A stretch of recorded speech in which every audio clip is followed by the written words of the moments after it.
तो दोस्तों कैसे हैं आप। दोस्तों एक भर्ती का मामला माननीय सुप्रीम कोर्ट के सामने आया जिसमें यह कहा गया कि यदि महिलाओं को 50% सीटें रिजर्व रहती हैं, बाकी की जो 50% सीटें बचती हैं वो पुरुष के लिए रिजर्व रखी जाएं। और इस पर जो माननीय सुप्रीम कोर्ट हैं उन्होंने स्पष्ट कह दिया है कि ये समानता के अधिकार का उल्लंघन है। इस तरह का जो आरक्षण है वो रद्द किया जाए। सरकार पुरुषों के लिए सीटें आरक्षित नहीं कर सकती है दोस्तों।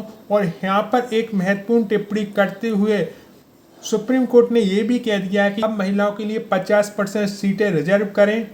और माननीय जस्टिस श्री मनमोहन और माननीय जस्टिस श्री दीपांकर दत्त की बेंच ने कहा कि पिछले वर्षों में महिलाओं को कम मौके मिलने की भरपाई के लिए कम से कम 50% सीटें महिलाओं को दी जाएं, लेकिन अगर महिलाएं पुरुष से ज़्यादा मेरिट में हैं तो उन्हें 50% तक सीमित करना भी गलत है। यानी 50% पे महिलाओं का जो है हक है, उनकी ज्वाइनिंग होगी, लेकिन वो यदि पुरुष से ज़्यादा नंबर लेके आते हैं तो जो 50% सीटें हैं जिस पर महिला और पुरुष का समान अधिकार है वहाँ पर महिलाओं की नियुक्ति हो सकती है दोस्तों। अब हम शिक्षक भर्ती की बात करें, वर्ग 1, वर्ग 2 और वर्ग 3, वहाँ भी महिलाओं को जो है 50% रिजर्वेशन है, लेकिन वो पुरुष से अधिक अच्छे नंबर लेकर आती है जिसकी संभावना प्रबल है, क्योंकि महिलाएं जो है पुरुष की अपेक्षा ज़्यादा पढ़ने में होशियार होती है।